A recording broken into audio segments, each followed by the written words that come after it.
윤석열 대통령이 김홍일 방송통신위원장의 사표를 수리했습니다. 오늘 오전에 이제 탄핵소추안이 국회 본회의에 보고되기 전에 김홍일 위원장이 자진 사퇴한 건데요. 뭐 예상이 됐던 상황이에요.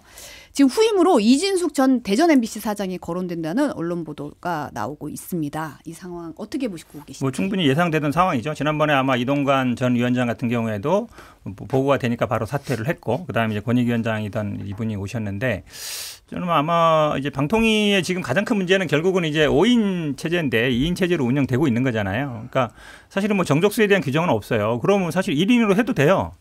1인으로 그냥 결의해도 된다니까요. 법적으로 지금 굉장히 법적으로 문제 없다고 주장하시니까. 근데 저는 이게 원인이 어디서 생각됐냐면 결국 최민희 의원 임명 안 한 데서 시작된 거잖아요. 그때는 3명이었거든요. 그렇죠. 3명이었기 때문에 최민희 의원이 임명되면 2대2가 되는 거예요. 그럼 과반수 절대 결의를 못 해요. 그러다 보니까 어떤 핑계를 댔냐면 뭐 관련 통신사에 근무한다면서 안 했단 말이에요. 법제처에 맡겨놨더니 7개월 동안 해석을 안 해줬어요. 만약에 법제처에서 딱 보기에도 결격사가 없으면 결격사 없다든지 있다든지 했으면 돼요. 그때 임명 안 하다가 이제 한마디로 얘기하면 대통령이나 여당이 보기에 마음에 안 드니까 임명 안 한 거잖아요. 근데 이제 지금은 이제 임명해달라고 얘기하고 있잖아요. 그러니까 제가 보기에 아마 그때 최민희 의원 부분에 대해서 사과를 하고 제가 보기에 그렇게 해야 문제가 풀릴 걸로 봐요. 이거 굉장히 기시감이 있죠. 말씀하신 것처럼 지난번에 이동관 방통위원장에 대해서 탄핵을 추진했고 탄핵에 앞서서 자진 사퇴했고 그게 다시 이제 새로운 방통위원장을 뽑는 형식으로 이어졌는데 어떻게 생각하면 지금 그 방송통신위원장 인선이 지금 22대 국회 아니면 지금 2020년대에 대한민국 정치의 현 주소를 보여주고 있다 이렇게 생각이 들어요. 법안을 만들고 거부권을 행사하는 것 못지않게 지금 의회에서의 절대 다수 의석을 가진 야당이 우리 정부가 원하는 방향과는 완전히 결이 다른 의견을 자꾸 해냄으로써 뭐 행정부의 동력을 좀 떨어뜨리는 그런 상황이 이어지고 있는데 상당히 안타깝죠. 왜냐하면 이 과방위가 굉장히 중요하고 방송통신위가 굉장히 중요하잖아요. 국민들의 알 권리를 충족시키고 또 지상파 같은 경우에는 공공재적 성격이 있기 때문에 이런 모든 것들을 고려했을 때 여하튼 그 민주당과 우리 당의 갈등의 중심에 바로 이 그 방송통신위원회가 있는 것 같아요. 근데 민주당의 지나친 힘 자랑이 결국에는 반작용을 만들어낼 수밖에 없는 이게 선후 관계를 만들자면 민주당은 우리가 먼저 잘못했다고 하겠지만 명백하게 이 탄핵을 시도하고 있는 것은 민주당이니까 저는 그렇게 대응할 수밖에 없을 것 같아요. 그러니까 원인이 지금 받고 말씀하시는데 그러니까 합의제 5인 기관이잖아요. 합의제 기관 취지라 물론 뭐 법에 정적수는 없다 하더라도 우리가 초등학교 가면 배워요. 과반 출석에 과반 찬성. 이건 일반 법의 일반 원리란 말이에요. 근데 계속 2인으로 결의를 해왔잖아요. 지금 YTN 민영화도 그렇고 뭐 공영방송 이사도 그렇고 하지 말라 했거든요. 법원에서도 위법이라 하지는 않았지만 그래도 2인 가지고 한 건 좀 그렇다. 최소한 3인은 돼야 된다는 거 아닙니까? 근데 2인 가지고 다 해왔어요 지금까지. 그러면 사실은 문제제기 안 할 수가 없죠. 다른 방법이 없기 때문에. 저는 그래서 이게 지금 이 방송 3법에서 방송 4법으로 간 게 결국은 이게 넣은 거거든요. 4인 정도는 돼야 된다. 네. 그러니까 기본적으로 합의제 기관이라는 거 우리가 상식적으로 보더라도 5인이면 과반 출석 과반 찬성. 이 정도는 초등학생도 아는 상식입니다. 그 정도는 지켜야죠.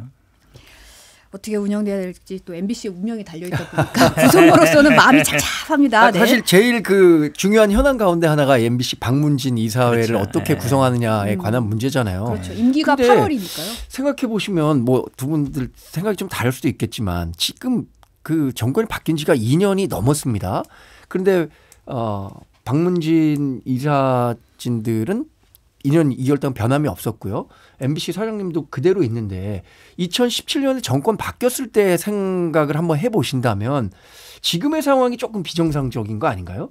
그러니까 물론 정권을 가진 쪽에서 모든 인사권을 행사해야 된다 이런 말씀을 드리는 건 아니지만 그런 그 과거에 있었던 일은 완전히 무시하고 우리 정당이 정권을 잡았기 때문에 방송을 장악하려고 한다라는 프레임은 좀 잘못됐다고 생각하는데. 기본적으로 이제 지금 말씀하신 말씀은 이제 방송의 중립성과 독립성에 약간 어긋나는 말씀이세요. 그러니까 우리가 권력을 잡았으니까 우리가 장악해야 된다라는 생각을 갖고 계신 건데 박문진 이사장님이 해임이 됐었잖아요. 해임이 됐는데 재판해가지고 집행정지 받아가지고 복귀하신 거예요. 그러니까 시도를 했는데 이제 안 되니까 이제 그런 것이라서 해임했는데 법원에서 집행정지 받아줬잖아요. 그렇죠. 복귀하고 네. 그러니까 이 사진들도 그대로 유지하는 거잖아요. 그러니까 시도는 한 거죠.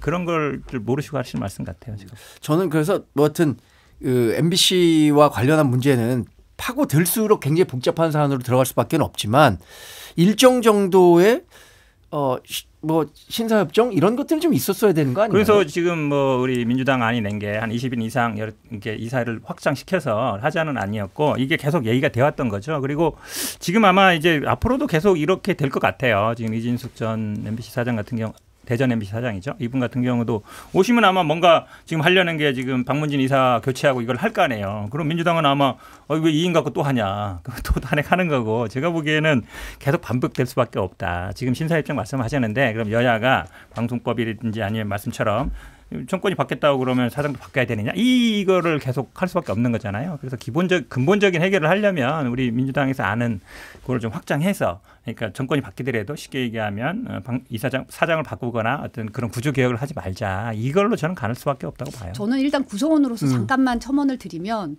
공영방송이 이렇게 정권에 따라서 자꾸 흔들리는 건 굉장히 부적절합니다. 그렇죠. 네. 네. 네, 언론의 독립성과 이런 저희는 이제 권력을 감시하는 하나의 이제 제4부라는 얘기를 들을 정도로 언론은 그런 기능을 하는 건데 자꾸 이런 식으로 이렇게 뭔가 취재하면 입장에서는 이 뉴스가 되고 싶지 않거든요. 저 충분히 공감하는 내용이고요. 뉴스가 되고 싶지 않아요. 네. 그냥 뉴스를 취재하고 이제 보도하고 감시하는 기능을 충실히 하고 싶은데 구성원들 자체가 이런 문제에 자꾸 뉴스화가 되는 것 자체가 굉장히 부담스럽고 이 상황이 좀 벗어났으면 좋겠다는 생각을 많이 하고 있고 거기에 공감을 많이 하고 있는 오래 상황이죠. 걸릴 것 같아요. 근데. 네, 저도 충분히 공감하는 내용이고 언론사에 있었기 때문에 네. 충분히 숙지하고 있는 내용인데 그게 현실과 이상과는 일정 부분 괴리가 있었고 또 방송법과 관련해서 개정해서 좀 그 박문진 이사장을 넓히겠다 이런 부분도 사실 그렇다면은 민주당이 집권하고 있었고 절대 다수의 의석을 갖고 있었던 21대 국회에는 왜 그게 해결되지 않았었는가 이런 문제도 한번 살펴볼 필요는 있을 것 같아요. 저도 그 부분 인정해요. 그러니까 민주당이 그게 공약이었고 그때 못했다는 부분이 방송 언론 노조자라는 얘기도 비판을 많이 했었거든요. 그 부분 당연히 민주당이 잘못한 거죠. 저도 뭐 그 말은 일리 있다고 봅니다. 네.